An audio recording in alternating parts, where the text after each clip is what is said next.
ஸ்பாண்டியன் serial next episode review பார்க்கலாமாங்க. மயிலும் அவங்க friend சர்க்கிளில் எல்லா இடத்துலையுமே கேட்டு பார்த்துட்டாங்க. ஆனால் எங்கேயுமே வேலை கிடைக்கிற மாதிரியே தெரியல. ஆனால் மயில் வந்து அங்கே உக்காந்துக்கிட்டு எங்கேயுமே வேலை கிடைக்கல, அம்மாவும் இது மாதிரி பேசிக்கிட்டு இருக்காங்க அப்படின்னு சொல்லிட்டு ரொம்பவே வருத்தமாக தான் உக்காந்துக்கிட்டு இருக்காங்க. அதுவும் இல்லாமல் இங்கே மயிலுமே மீனா கிட்ட வந்து வேலை விஷயமா பேசியிருப்பாங்க.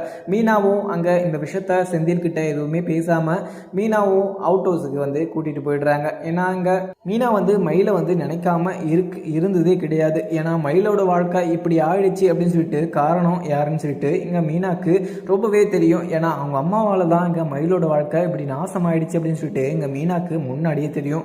ஆனால் இங்கே மீனாவும் மயிலோட வாழ்க்கையை நம்ம கொஞ்சம் சரி பண்ணணும் அப்படின்னு சொல்லிட்டு மனசுக்குள்ளே யோசிச்சுக்கிட்டு இருக்காங்க.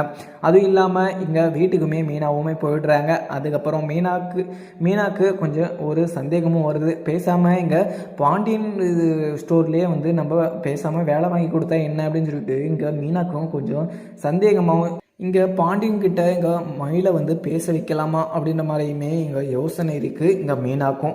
அதுக்கப்புறம் இங்கே மயிலுக்குமே கால் பண்ணுறாங்க. மீனாவும் கால் பண்ண உடனே இங்கே அக்கா நான் ஒரு விஷயம் சொல்கிறேன், நீங்கள் இந்த விஷயத்த கேட்டு இங்கே மாமா கிட்ட இந்த விஷயத்த நீங்கள் பேசினா மட்டும்தான் எல்லா விஷயமும் சரியாகும். அதே மாதிரி எல்லாருமே உங்கள் மேலே ரொம்பவே கோபமாக இருக்காங்க. அதுவும் இல்லாமல் உங்களுக்கு வேலையுமே வேணும். ஏன்னா மாமா கடையிலையுமே வேலைக்கு ஆள் வந்து வேணும் அப்படின்ற மாதிரியுமே தடைக்கிட்டு இருக்காங்க. அந்த விஷயமா இப்போ கிட்டையுமே கேட்டுட்டு இருக்காங்க. இந்த நீங்கள் மாமா கடைக்கு பேசாமல் நீங்கள் போயிட்டு இந்த கடையில் நான் வேலை செய்யட்டுமா, நீங்கள் என்னோட மருமக அப்படின்னு சொல்லிட்டு நீங்கள் நினச்சிக்கிட்டு இந்த கடையில் என்ன வேலைக்கு வச்சுக்கிடாதீங்க. ஏன்னா நான் இந்த கடையில் நான் வேற ஒருத்தியாக வந்து வேலை செய்கிறேன், எனக்கு வேலை மட்டும் கொடுங்க அப்படின்ற மாதிரியுமே நீங்கள் கேட்கணும் அக்கா அப்படின்ற மாதிரியுமே மீனா சொல்கிறாங்க. இதை கேட்டதும் இங்கே மயிலுக்கு மீனா நீ சொல்கிறது எல்லாமே கரெக்டாக நடக்குமா, ஏன்னா மாமா கிட்ட போய் நான் பேசினா என் மேலே ரொம்பவே கோபமாக இருப்பார், இந்த விஷயத்த அவர் ஓகே சொல்லுவாரா, ஏன்னா அவர் வந்து என் மேலே பயங்கர கோபமாக தான் இருக்கார். ஏன்னா அவர் பையனுக்கு இவ்வளோ பெரிய ஒரு கஷ்டத்தை நான் கொடுத்து வந்திருக்கேன், அதுவும் இல்லாமல் எனக்கு போய் அந்த கடையில் வேலை கொடுப்பாரா, அதுவும் இல்லாமல் மாமாவும் அங்கேயே தான் வேலை பார்த்துக்கிட்டு இருக்காரு, என்னை பார்த்துக்கிட்டு அவர் அந்த கடையில் வேலையுமே பார்க்க மாட்டார், எனக்கு அவர் டிவோர்ஸ் கொடுக்கணும் அப்படின்னு சொல்லிட்டு உறுதியாகவும் இருக்கார், அவர்கிட்ட நான் போய் பேசியுமே என்ன பயங்கர கோபமாக திட்டி அந்த கடையை விட்டு என்னை அமுச்சு விட்டார்.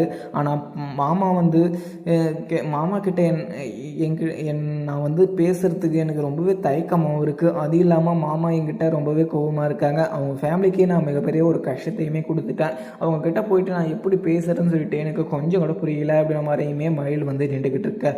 உடனே இங்கே மீனாவும் அக்கா நீங்கள் இந்த விஷயத்த நீங்கள் மாமா கிட்ட பேசி தான் ஆகணும், ஏன்னா மாமா கிட்ட நீங்கள் இது மாதிரி ஒரு விஷயத்த கேட்டிங்கன்னா மாமா வந்து இந்த விஷயத்தில் ஓகே சொல்லாமல் இருக்க மாட்டார். ஏன்னா மாமா வந்து எல்லாருமே ரொம்பவே பாசமாக வச்சுட்டு இருந்தார், ஆனால் உங்கள் மேலேயுமே ரொம்பவே பாசம் வச்சுட்டு இருந்தார். ஆனால் நீங்கள் இவ்வளோ ஒரு பொய்யை வந்து மறைச்சி வச்சுட்டு இருந்தீங்க அப்படின்னு சொல்லிட்டு நினச்சி தான் அவங்க மேலே ரொம்பவே கோபமாக இருக்காங்க. ஆனால் நீங்கள் மாமா கிட்ட போய் கொஞ்சம் பேசுனீங்கன்னா இது எல்லாமே சரியாகும் அப்படின்ற மாதிரியுமே மீனா வந்து இங்கே மயில்கிட்ட சொல்லிடுறாங்க. மயிலுமே இதை கேட்டு சரி மீனா நீ சொன்ன மாதிரியே நான் செய்கிறேன், இந்த விஷயத்த செஞ்சால் அந்த வீட்டில் அந்த கடையில் என்னை சேர்த்துக்கிட்டா எனக்கு ரொம்பவே சந்தோஷமாக தான் இருக்கும். அதே மாதிரி என் மேலே உங்கள் குறைஞ்சாவே அவங்க வீட்டில் என்ன சேர்த்துக்கிட்டோம், அதுவும் இல்லாமல் அவங்களுக்கு மிகப்பெரிய ஒரு கஷ்டத்தை கொடுத்துட்டு அந்த கடையிலே என்னால் வேலை செய்கிறதுக்கு எனக்கு கொஞ்சம் மாதிரியாக தான் இருக்குது அப்படின்ற மாதிரியுமே மீனா சொல்லிட்டு இங்கே மீனா கிட்ட மயிலுமே சொல்லிட்டு கட் பண்ணிடுறாங்க.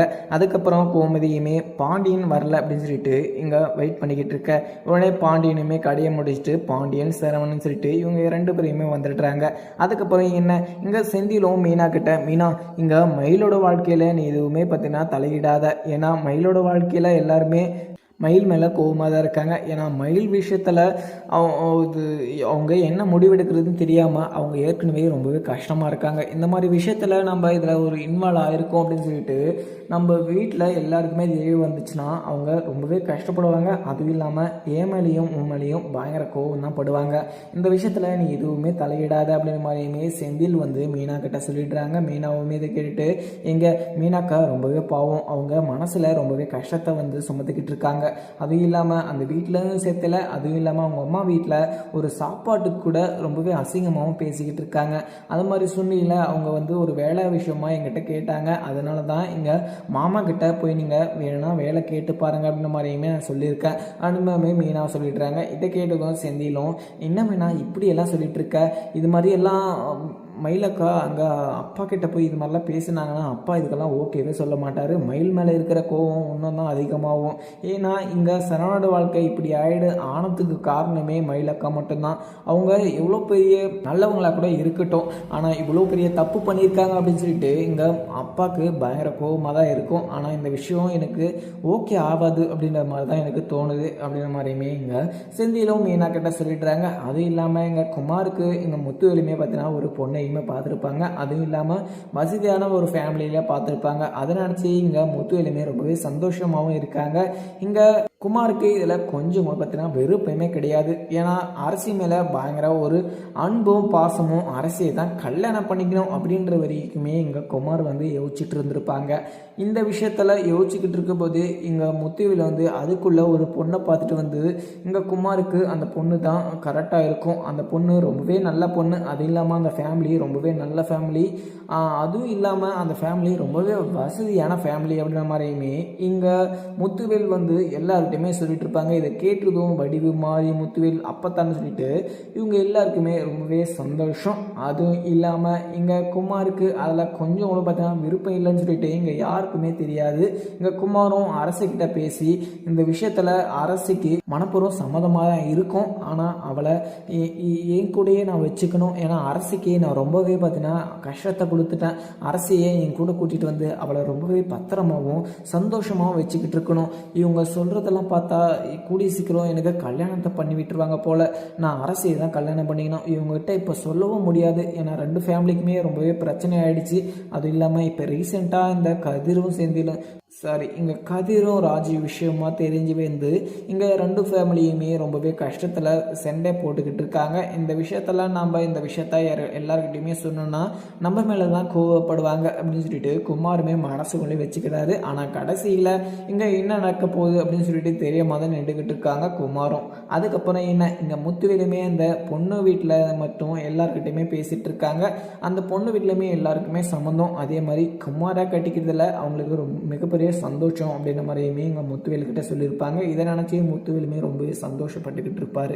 அதுக்கப்புறம் என்ன இங்கே மீனா வந்து மயில்கிட்ட சொல்லியிருப்பாங்க, இங்கே மாமா கிட்ட நீங்கள் பேசினீங்கன்னா இந்த விஷயத்தில் எல்லாமே ஓகே தான் பண்ணுவாங்க அப்படின்ற மாதிரியுமே. ஏன்னா பாண்டியன் வந்து மயில் மேலே பயங்கர கோபமாக தான் இருக்காங்க. ஆனால் மயில் வந்து இது அவ்வளோ பெரிய தப்பு பண்ணியிருக்கக்கூடாது. ஏன்னா அவங்க அம்மா சொன்னாங்க அப்படின்னு சொல்லிட்டு தான் இந்த கல்யாணம் நடக்கணும் அப்படின்ற மாதிரியுமே அந்த ஒரு பொய்யையுமே சொல்லியிருப்பாங்க. ஆனால் அதுக்கப்புறமே மீனா சொன்னாங்க அப்படின்றதுனால இங்கே பாண்டியன்கிட்டையுமே வந்து அந்த வேலை விஷயமா கேட்டிருப்பாங்க. மயில் வந்து இந்த வேலை விஷயமா கேட்குறத இங்கே பார்த்த இங்கே பாண்டியனும் உடனே இங்கே இந்த கடையில் உன்னை வேலைக்கு வச்சுனா அதே மாதிரி சரவணன் இந்த கடைக்கும் வரமாட்டான். ஏன்னா உன் மேலே பயங்கர கோபம் இருக்கான் சரவணன். இந்த கடையில் உன்னை வேலைக்கு வச்சுக்கிட்டு சரவணனை நான் எப்படி பார்த்துக்குவேன்? ஏன்னா சரவணனும் அவன் வேலையை விட்டுட்டு இந்த கடையில் வந்து வேலை பார்த்துக்கிட்டு இருக்கான். செந்திலுக்கு கவர்மெண்ட் ஜாப் கிடைச்சிருச்சு அப்படின்றதுனால அவனுமே கவர்மெண்ட் ஜாப் போயிட்டான். இப்போ இந்த கடையிலே யாரும் இல்லை அப்படின்றதுனால அங்கே சரவணன் அந்த வேலையை விட்டுட்டு எனக்கு துணையாக வந்து இந்த கடையில் வேலை செஞ்சுக்கிட்டு இருக்கான். இந்த மாதிரி ஒரு சுச்சுவேஷனில் உன்னை இந்த கடையில் நான் சேர்க்கறது எனக்கு தப்பாக படுது அப்படின்ற மாதிரியுமே இங்கே பாண்டியன் சொல்லிடுறாங்க. அதுக்கப்புறம் எனக்கு பார்க்கலாமாங்க. வீடியோ பிடிச்சிருந்தா லைக் பண்ணுங்கள். Thank you friends.